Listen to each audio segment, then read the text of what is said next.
குன்றத்தூர் அருகே உள்ள ஸ்ரீ முத்துமாரியம்மன் திருக்கோயிலின் மகா கும்பாபிஷேக விழா வெகு விமர்சையாக நடைபெற்றது. இதில் ஏராளமான பக்தர்கள் கலந்து கொண்டு சுவாமி தரிசனம் செய்தனர்.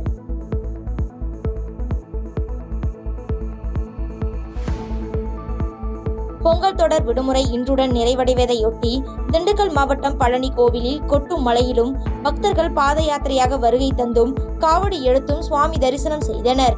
மேலும் பிங்கோ ஸ்நாக்ஸ் பாக்கெட்டை வைத்து முருகனுக்கு சிறப்பு அலங்காரம் செய்யப்பட்டது காண்போரை கவர்ந்தது.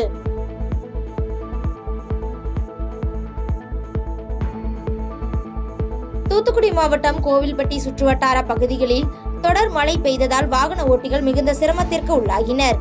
மேலும் தொடர் மழை காரணமாக பொதுமக்களின் இயல்பு வாழ்க்கை பாதிப்படைந்தது.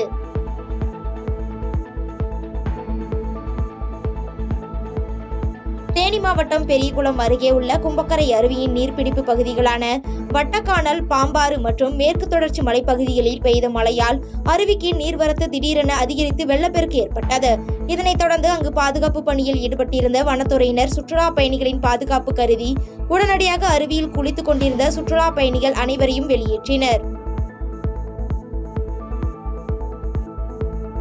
செங்கல்பட்டு மாவட்டம் குன்றத்தூர் அடுத்த கோவூர் கருணாகர பெருமாள் கோவிலில் கும்பாபிஷேக விழா வெகு விமர்சையாக நடைபெற்றது.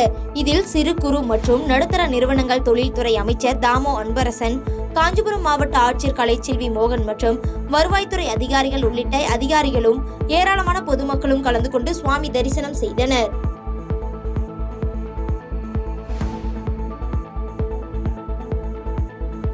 கன்னியாகுமரி மாவட்டம் திருப்பரப்பு அருவியில் பொங்கல் தொடர் விடுமுறை காரணமாக சுற்றுலா பயணிகளின் வருகை அதிகரித்து காணப்பட்டது. மேலும் அருவியில் கொட்டும் மிதமான தண்ணீரில் சுற்றுலா பயணிகள் ஆனந்த குளியல் போட்டு நீச்சல் குளத்தில் நீந்தி விடுமுறை நாளை உற்சாகமாக கழித்தனர்.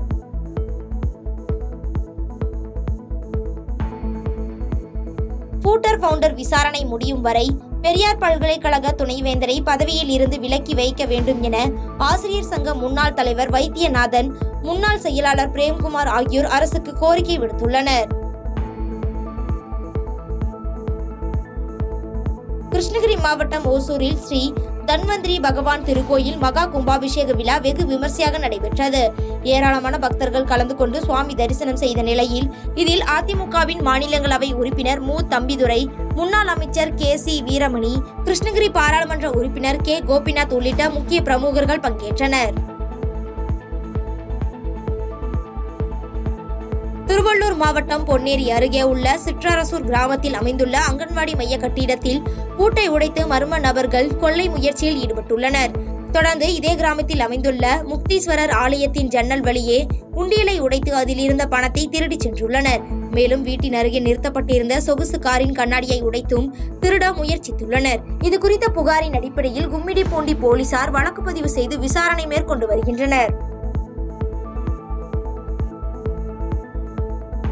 நெல்லை மாவட்டம் காரையார் சொரிமுத்து ஐயனார் கோவிலில் அமைந்துள்ள சுவாமிக்கு சிறப்பு அபிஷேகமும் சிறப்பு பூஜைகளும் நடைபெற்ற நிலையில் கோயிலின் முன்பு தாமிரபரணி ஆற்றில் பக்தர்கள் புனித நீராடியும் பொங்கலிட்டும் கிடா வெட்டியும் சுவாமி தரிசனம் செய்தனர். இதனால் சொரிமுத்து ஐயனார் கோவில் வளாகம் முழுவதும் பக்தர்கள் கூட்டம் அதிகரித்து காணப்பட்டது.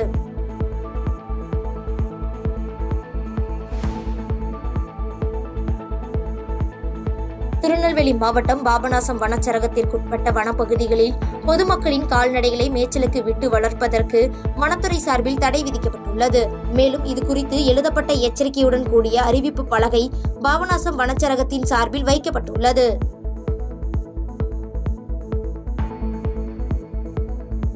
மதுரை ஜீவாநகர் ஜெய்ஹிந்த்புரம் பகுதியில் முன்னாள் முதலமைச்சர் எம்ஜிஆரின் 108வது பிறந்தநாள் விழா மற்றும் பொதுக்கூட்டம் நடைபெற்றது. இவ்விழாவில் கலந்து கொண்டு பேசிய முன்னாள் அமைச்சர் செல்லூர் ராஜு, திமுக ஆட்சியில் கள்ளச்சாராயம் குடித்து இறந்தால் 10 லட்சம் ரூபாய் நிவாரணம் எனவும், அதேபோல் ஜல்லிக்கட்டில் வீரமரணம் அடைந்தால் 3 லட்சம் ரூபாய் நிவாரணமா என கேள்வி எழுப்பி பேசினார்.